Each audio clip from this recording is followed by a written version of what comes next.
Olá, ouvintes deste podcast de tecnologia. Eu sou o André Silva e esta é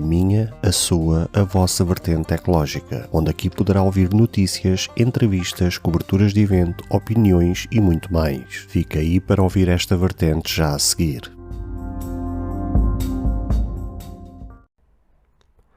Se você ainda não ouviu falar sobre Anchor, é a maneira mais fácil de fazer um podcast. Deixe-me explicar.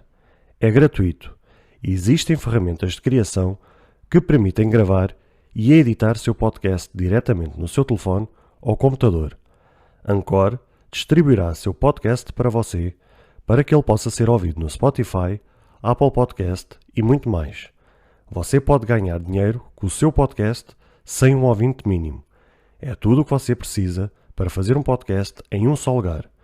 Baixe o aplicativo Anchor gratuitamente ou vá a anchor.fm para você começar.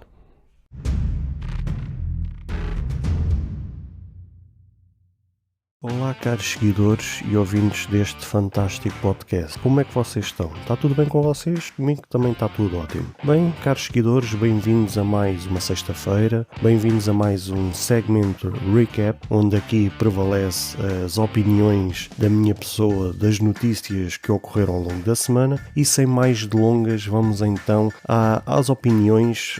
às notícias, àquilo que foi mais impactante que ocorreu realmente durante a semana e que marcou o mundo tecnológico. Comecemos por segunda-feira, sobre a possibilidade do próximo iPhone, não este que vai ser lançado este ano, mas no próximo, sobre a possibilidade de vir a ter porta USB-C, e vou-vos confessar que eu tive algum receio de trazer esta notícia, porque conforme falei no episódio, aqui volto a dizer o mesmo, não gosto de trazer notícias que não sejam confirmadas, ou seja, notícias que são baseadas em rumores ou em supostas possibilidades. Gosto de trazer realmente notícias que são oficiais, notícias que realmente são confirmadas pelas entidades competentes. E quando vi esta notícia pensei, será que hei de trazer mesmo esta notícia? Só que o que me levou mesmo a trazer esta notícia é, supostamente, por um lado, a União Europeia que cada vez mais está a apertar o cerco à Apple, porque eles querem mesmo implementar a questão de ter uma porta padrão de carregamento e dão um prazo de 1 ano a 2 anos para as fabricantes se adaptarem a essa medida e tornar realmente isso oficial e isso padrão, e as coisas que realmente estão-se a complicar cada vez mais para a Apple no mercado europeu, sendo que não é um mercado que a Apple possa se dar ao luxo de assobiar para o lado e simplesmente ignorar, ou seja, ainda que não possamos comparar o mercado europeu com o mercado, por exemplo, chinês, ou com o mercado indiano, ou mesmo com o mercado americano, seja ele do norte ou seja ele do sul, ainda assim o mercado europeu, para muitas fabricantes que realmente têm uma forma de visão de expansão, o mercado europeu é um mercado extremamente importante. E sendo um mercado realmente importante para a questão da Apple, realmente esta questão está-se a complicar cada vez mais para eles, e eles tinham que arranjar uma solução. Tudo indicava que eles, e isso é realmente um desejo que a gente sabe que vem dentro da Apple, que é a possibilidade de eliminar as portas, ou seja, tornar realmente o iPhone completamente limpo de portas, justamente por aquilo que eu falei no episódio, ou seja, a possibilidade de entrar líquido dentro de um smartphone é uma verdadeira dor de cabeça para os fabricantes por causa da questão da assistência, ou seja, dar o suporte técnico, porque em muitos casos a reparação é de tal maneira alta que torna-se impraticável para o cliente pagar um valor tão avultado para a reparação, sendo que com esse valor consegue comprar outro smartphone. E então isto realmente sempre foi uma dor de cabeça, seja para a Apple ou para qualquer outra fabricante, que é quando entra líquidos dentro do smartphone. E só que a gente também sabe que pagar certificações por causa dos testes que as fabricantes são sujeitas para conseguir implementar a certificação é extremamente caro, e isso são custos que muitas fabricantes não colocam essas certificações nos seus smartphones porque o custo é demasiado alto, e só mesmo empresas como Xiaomi, Samsung, Huawei, Apple e por aí fora é que têm a capacidade a nível financeiro para conseguir comportar esses custos e tornar um negócio viável. De outra forma é muito difícil para as fabricantes de menor dimensão conseguir comportar uma situação dessas. E posto isto, obviamente que é um desejo muito grande, seja da Apple ou de outra fabricante qualquer, tornar o smartphone completamente limpo de portas e assim o smartphone estar completamente resistente a qualquer coisa que possa vir do lado externo, do lado exterior. E então tudo apontava que o próximo passo da Apple seria eliminar as portas e tornar o carregamento do smartphone, neste caso do iPhone, via wireless, ou seja, sem fio. E realmente as notícias apontavam realmente para aí. De repente, por causa desta pressão que a União Europeia está a colocar cada vez mais sobre a Apple, talvez o jogo lá dentro tenha mudado, e já vos levantei esta bola que os projetos da Apple são planeados e projetados de 2 em 2 anos, por isso é que se especula que esta questão não virá este ano e virá então no próximo ano. Vamos ver se isso realmente vai se tornar uma realidade, porque também, conforme eu falei no episódio, a Apple nunca teve interesse em trocar a porta de carregamento para o USB-C, justamente porque ela tem um grande mercado externo, que é o mercado dos acessórios, onde ela pode vender cabos, onde ela pode vender carregadores, e fora todo o mercado terciário, ou seja, todas as outras empresas que fazem os seus negócios à conta dos acessórios dos aparelhos e dos equipamentos da Apple e de outras fabricantes. E então existe um mercado no mundo da tecnologia em que muitos modelos de negócios são baseados em venda de hardware, nomeadamente de acessórios. E então a Apple acaba por faturar de duas formas: vende e lucra com aquilo que é o dela, ou seja, com os seus próprios acessórios, como também retira uma partes de comissão desse mercado externo. E então é por isso que a Apple nunca teve interesse em trocar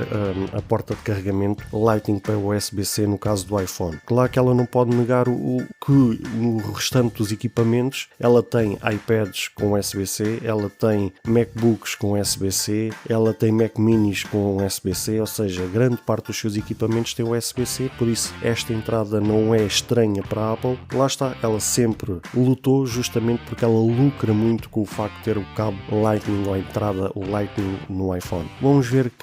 como é que isto se vai resolver. Eu ainda continuo a achar que realmente o caminho da Apple para os seus iPhones vai ser o carregamento sem fios. Passemos então à notícia de terça-feira, a tal alfinetada que Elon Musk deu ao ex-CEO e fundador do Twitter, Jack Dorsey, onde Elon Musk, no seu tweet pessoal, fez um tweet mais uma vez a pôr em causa o comportamento do algoritmo do Twitter. Isto realmente é uma guerra, entre aspas, que já vai longa. Conforme eu disse no episódio, apesar de Jack Dorsey ter apoiado e ter o seu voto, entre aspas, ou seja, o seu apoio na questão do Elon Musk comprar o Twitter, a verdade é que nos bastidores meio que sempre correu um pequeno atrito entre os dois, justamente por causa do comportamento que Elon Musk sempre teve no Twitter. Ou seja, Elon Musk sempre foi uma personalidade que na sua rede social favorita, o Twitter, sempre apregoou a liberdade de expressão a 100%, sempre pôs em causa algumas medidas, algumas decisões por parte do Twitter, sempre questionou a falta de implementação de alguns recursos do Twitter, sempre pôs em causa o algoritmo do Twitter e mesmo com todas essas interrogações que Elon Musk sempre colocou, ainda assim não deixa de ser a sua rede social favorita e por causa disso mesmo acabou por comprá-la, ainda que as coisas ainda estejam em suspenso, porque mais uma vez Elon Musk fez agitar o mercado, em que fez cair as ações do Twitter e fez subir as ações da Tesla, ao ter suspendido para já a compra do Twitter, alegando que ainda está por resolver aquela questão das contas falsas, dos bots que são usados para operar a todo o tempo na rede social, e por causa disso mesmo tomou a decisão de suspender.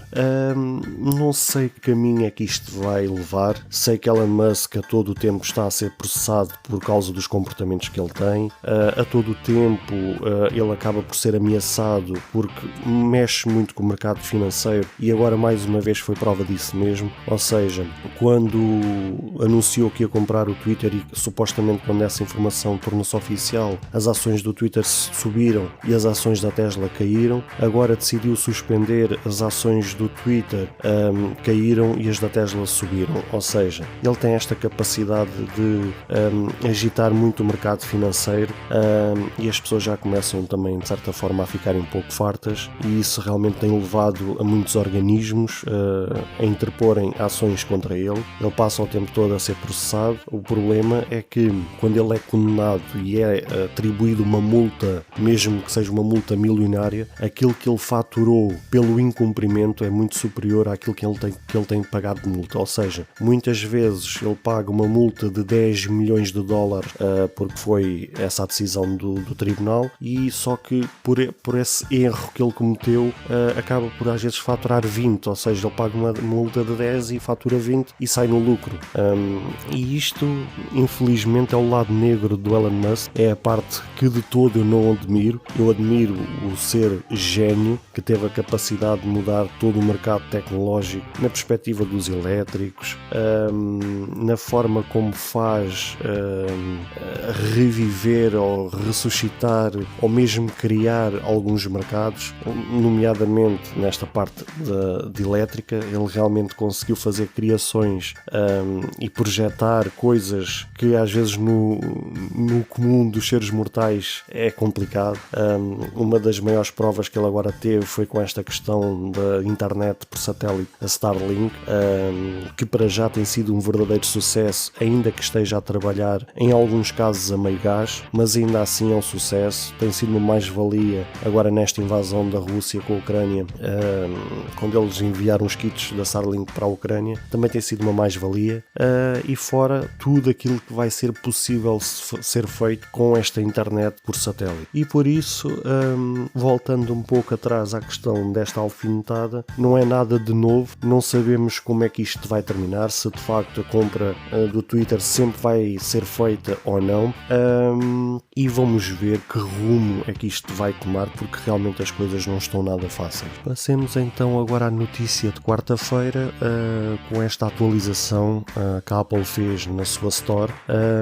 em que informa que as assinaturas vão passar a ter atualizações de preço de forma automática, sem grande aviso prévio aos usuários, neste caso aos utilizadores. Ou seja, antigamente, quando havia qualquer alteração na assinatura que a pessoa tinha,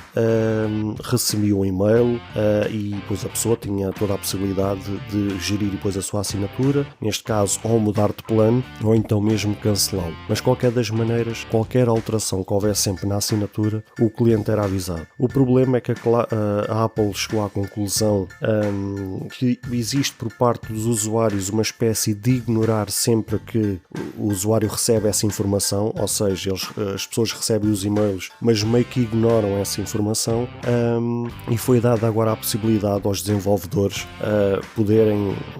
implementar essa questão de aumentar os preços das assinaturas sem aviso prévio, ou seja, simplesmente quando o usuário vê um valor estranho ou fora do normal cobrado no seu cartão, é que depois vai tentar perceber o porquê e se apercebe que a assinatura, neste caso, teve um aumento de preço. Eu nem quero imaginar a dor de cabeça que isto vai gerar em muita gente, porque isto aqui é tão simples quanto isto, e isto é factual. E por isso é que existe o meu canal de podcast de tecnologia, e existe tantos outros a nível de podcast e mesmo canais de YouTube e por aí fora de tecnologia, porque chega mesmo a ser assustador no planeta inteiro a percentagem de pessoas que realmente têm conhecimentos tecnológicos ou que têm conhecimentos de fazer as coisas no dia a dia baseados na tecnologia, porque o conhecimento ligado à tecnologia ronda para aí os 5-10% na população inteira, ou seja, existe ali uma fatia de 90% que até mesmo na hora de comprar um smartphone só quer um smartphone que funcione, não interessa a marca, não interessa as características, não interessa nada. E por isso, às vezes, até mesmo para assinar um pacote ou um serviço, ou seja, aquilo que for, às vezes é um 31. Quanto mais, agora numa situação destas, o cliente se vê confrontado com um preço diferente do que aquilo que estava habituado a pagar, e depois ter que resolver essa questão torna-se um problema. Neste caso, o usuário não há muito que possa se queixar, as regras estão lá, os termos estão lá, ainda que esta, conforme eu falei na notícia, esta não é uma situação que vai abranger todos os desenvolvedores, ou seja, os desenvolvedores, para conseguir cumprir com esta questão, têm que cumprir com determinados requisitos e têm que cumprir com aquelas questões que não pode ser mais do que um aumento por ano, não pode pode exceder os $5 de aumento, ou seja, há ali uma série de regras que o desenvolvedor, para estar apto a conseguir implementar esta questão, tem que cumprir com aquelas regras. E depois o cliente é surpreendido com uma questão destas e não há muito que possa fazer, porque as condições estão lá, os termos estão lá. A única coisa que o cliente consegue é, se de facto aquilo não lhe interessar e não concordar com essa questão do aumento, simplesmente cancela a assinatura e a partir do mês seguinte deixa de ser cobrado o serviço, obviamente também deixa de usar o serviço. É a única situação, porque reaver o valor que pagou a mais não vai reaver, porque faz parte do aumento que o desenvolvedor aplicou e a partir daí não há muito que se possa fazer. Conforme disse há pouco, eu sei que isto vai gerar muita dor de cabeça, por isso é que eu até mesmo no título do episódio pus a palavra atenção com letras grandes, justamente para chamar mesmo a atenção às pessoas para que ouvissem este episódio, porque eu sei que isto vai gerar mesmo muita confusão, vai gerar muita dor de cabeça e vai gerar muita reclamação, e o cliente também, neste caso o usuário, o utilizador, não há muito que possa fazer em relação a isto. Não é uma coisa que esteja a fugir à lei, não é uma coisa que é ilegal, ou seja, é uma coisa que está prevista, foi lançado nos meios oficiais por parte da Apple, está lá a notícia, os canais também tecnológicos aos poucos também trouxeram essa notícia, e também cabe a cada um de nós também ser responsáveis quando estamos a pagar por um serviço, regularmente podermos acompanhar o preço que estamos a pagar. Não é simplesmente subscrever uma assinatura e esquecer que aquilo existe e um dia, passado 20 anos, uma pessoa se lembra, deixa lá ver como é que estão as condições aqui da assinatura. As coisas não funcionam assim e por isso é que eu sempre dou o conselho, e dei mesmo essa dica no episódio, que é regularmente, uma vez por mês, vocês verem as vossas assinaturas, se o meio de pagamento está tudo ok, se o valor está tudo ok, se não existe nenhum aviso por parte de quem está a prestar o serviço, se não existe lá nenhum aviso a falar sobre alguma irregularidade que possa existir, nomeadamente com o meio de pagamento ou algo do género, ou seja, regularmente as pessoas serem responsáveis ao ponto de realmente estarem sempre acima do acontecimento no que diz respeito ao valor que elas pagam, seja mensalmente, seja trimestralmente, anualmente, seja aquilo que for, mas que realmente as pessoas regularmente possam realmente ter um olho clínico para algo que ela paga com alguma regularidade, para que realmente não seja apanhado nestas surpresas que as empresas gostam muito de fazer, e a Apple neste aspecto é perita. Historicamente isto não é novidade nenhuma e por isso é só mais uma destas jogadas em que existe meios como o meu e como tantos outros para avisar as pessoas destas alterações que normalmente surgem, para que as pessoas realmente não sejam apanhadas de surpresa. E por último, tivemos então a notícia de ontem, quinta-feira, o acordo que foi feito entre o Tribunal Superior Eleitoral com o Telegram sobre a criação de uma conta oficial como meio de combater as fake news. Infelizmente, muitos analistas comprovadamente têm dito que o nosso país irmão vizinho, Brasil, e também, tal como acontece em alguns países, nomeadamente Portugal e por aí fora, sofre de uma baixa percentagem de população que frequenta as escolas, que frequenta os estudos, e então existe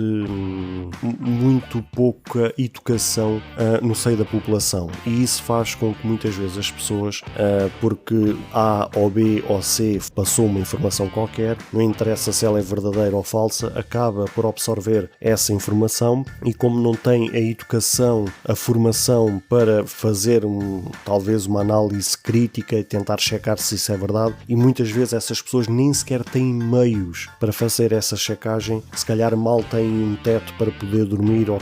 mal têm água para poder beber, ou mesmo comida para se poderem alimentar, quanto mais terem meios para fazer checagem se a informação é correta ou errada. Isto infelizmente é o mundo em que vivemos, e depois também temos governos, como já tivemos no passado em Portugal e como agora existe atualmente no Brasil, que infelizmente ainda contribuem para que essas situações ainda se agravem mais, e isto sempre deu asas e agora nestes 2 últimos anos a coisa realmente escalonou para outros patamares impensáveis,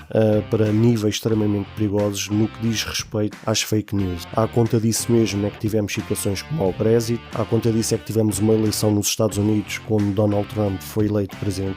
dos Estados Unidos, e agora tivemos mais recentemente a questão do Bolsonaro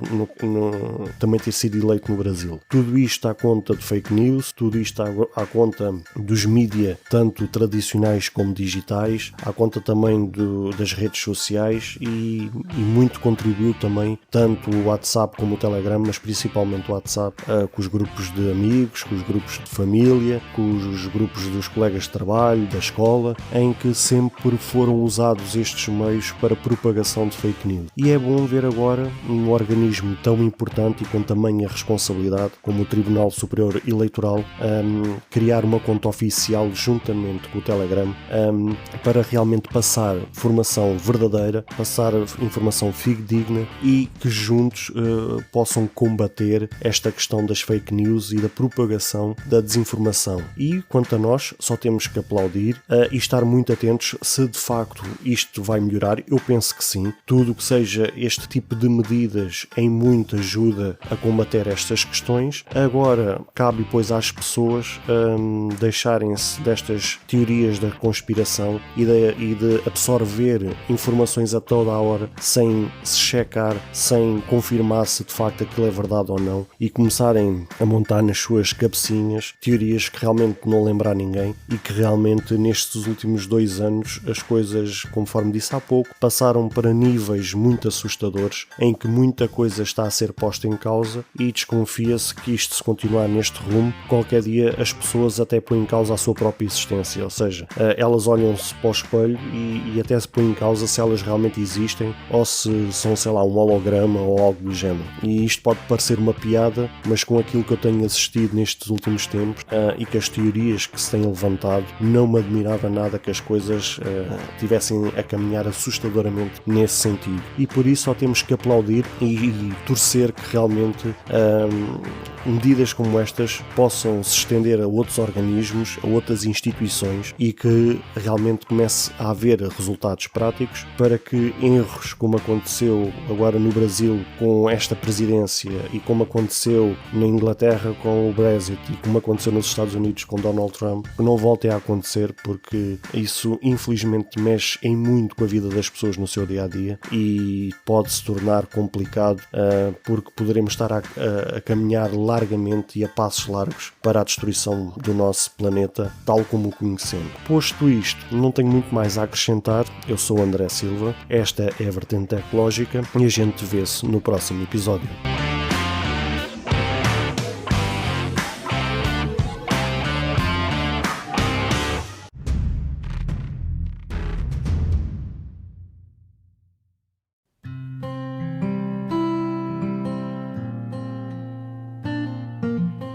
Caro ouvinte, chegamos ao fim de mais um episódio. Grato pelo tempo disponibilizado. Se gostou deste episódio, peço por favor que passe no Apple Podcast e avalie e comente este projeto, ou se a sua plataforma de podcast permitir fazer alguma avaliação, ficarei eternamente grato se o fizer, para que seja recomendado nas pesquisas e chegue a mais pessoas como eu e você. Caso você tenha interesse em apoiar este projeto, basta aceder ao link que está na descrição deste episódio. Se tiver alguma questão, se fizer alguma crítica, seja ela positiva ou negativa, ou até mesmo queira sugerir algum tema para ser debatido no futuro em algum episódio, todos os contactos estarão na descrição de cada episódio, incluindo este. Obrigado pelo seu tempo e até ao próximo episódio.